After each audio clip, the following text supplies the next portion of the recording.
Welcome to the FanMouth Fantasy Roundtable. I'm Erin here with Dave and Jeff, and as we look forward to Week 12, we're going to tell you our picks for wide receiver. Dave, who do you have in your lineup this week? Well, I think I got two good ones. I have Andre Johnson this week of the Texans going up against Jacksonville. Jacksonville was a team that was very poor against the run earlier in this year. Now all of a sudden they're very poor against the pass. Maybe they've been that way all the way along. We just haven't noticed. But I think that's a great matchup for Andre Johnson to have huge numbers this week. My more questionable selection would be Larry Fitzgerald of the Cardinals. What I like about this matchup, Arizona this week is playing Indianapolis. Both these teams are elite run defenses, and neither of these teams has a running game at all. There is no reason for either team to run the ball in this game.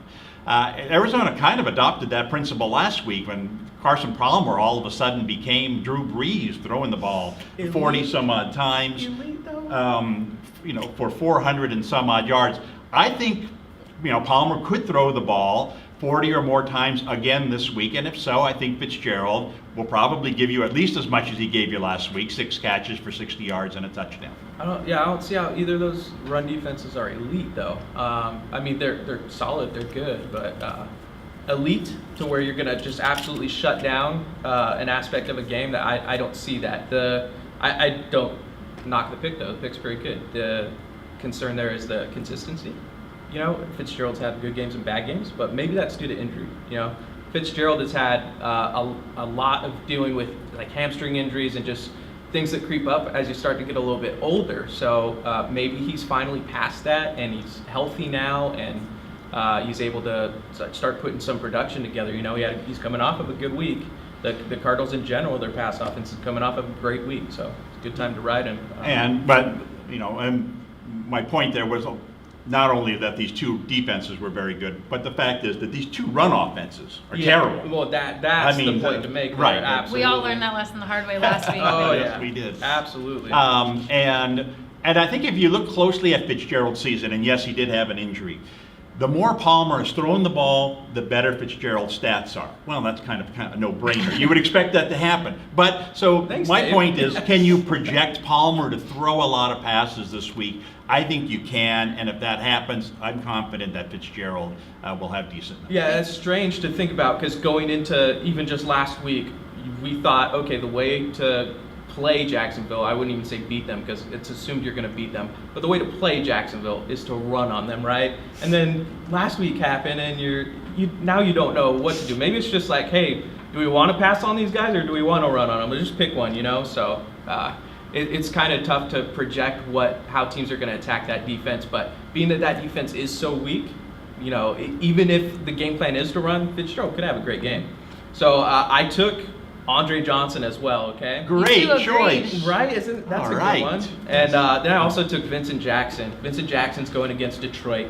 That is a game that you can pass on Detroit, right? Mike Glennon has shown an ability to throw a lot of passes and to produce some points for his receivers. Vincent Jackson, they've been making an effort to get more involved. The coaches come out and said, hey, we need to get Vincent Jackson the ball. And Vincent Jackson had a great week last week. So I'm going to ride the momentum there, kind of like what you're doing with Fitzgerald coming off of a good week. Oh, I think that's a great pick. He's someone who I was very high on going into the week. I wish I could get him into my lineup. I spent all my money on running backs, but I have absolutely zero debate with either of your receivers. Think? Well, I 111 targets and 56 receptions.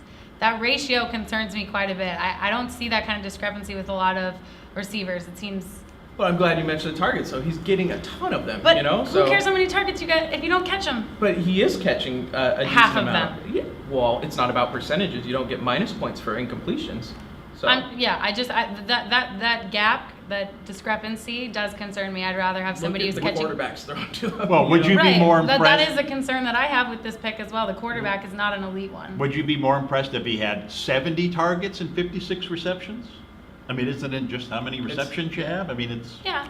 It's just those numbers indicate something that I'm curious about. But the quarterback is not elite, so that's a bit of a concern. I do love the amount of targets. The volume obviously is there, and he is a boom or bust player, so you're riding the boom. I think this is a good opportunity for a boom for him and for Fitzgerald. Well, I hate to make your case for you here because you do a good job of it already, but a couple of things you didn't even mention about Jackson is that, first off, Detroit's defense is bad. I mentioned You know, that. so yeah, but it should be a very high-scoring game because Detroit's going to match points, obviously, with anybody. And secondly, this game's a home game for Detroit, an indoor game. They don't have any of these worries. You don't seem to be worried about the weather anyway, but I am, but certainly not in Detroit for an indoor game. So it just has all the writings, I think, Yeah, of a for very rec- high-scoring, passing-oriented game. For receivers in the rain, there was a lot of talk going into this last week of, man, should I bench Brandon Marshall, for these no-name guys because the weather's going to be so awful. And, there was a lot of games like that. Even the Buffalo-New York Jets game, that was an awful weather game. There was like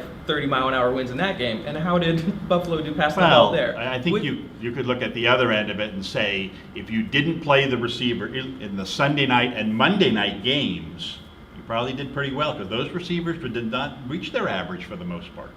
Yeah, I Right? mean, with I don't know who you're referring to, but with the rain, a lot of times it's in the advantage of the receiver because he knows where he's going. The defender doesn't. So when you've got throw another factor in there with slippage, then the receiver tends to have a decent game. Before we wrap it up, I'll throw out one of my picks, and that's Des Bryant. He's an elite player that's kind of struggled. He's seen so much coverage this year. And finally, this week, it sounds like Miles Austin's going to be back on the field. It's another receiver that the opposing defense is going to have to worry about. The Giants, who knows about the Giants? I guess they've been They're good. I know, suddenly they are. But I still think that finally Des Bryant might have a chance to live up to his potential now that he's maybe going to escape a bit of the coverage. I went with him this week. Well, I think Victor Cruz in that game is another receiver that could have big I- numbers. I do. That's another game I like where Victor I think that could be a very high-scoring game. So Absolutely, I'd rather have a receiver on the Giants end of that personally because I mentioned this a couple weeks ago that the Giants are starting to come around as a defense. You're especially even as a fantasy defense, if you want to consider a defense, that team is putting up some points. So while a few weeks ago it looked like a better matchup, now I'm not as convinced, and I don't know that Miles Austin is going to help this at all. I don't think Miles Austin is going to be a factor at all, personally. Well, we'll see what happens. Thanks for tuning in, guys. Those are our wide receiver picks this week. Check out the next video for some tight end picks.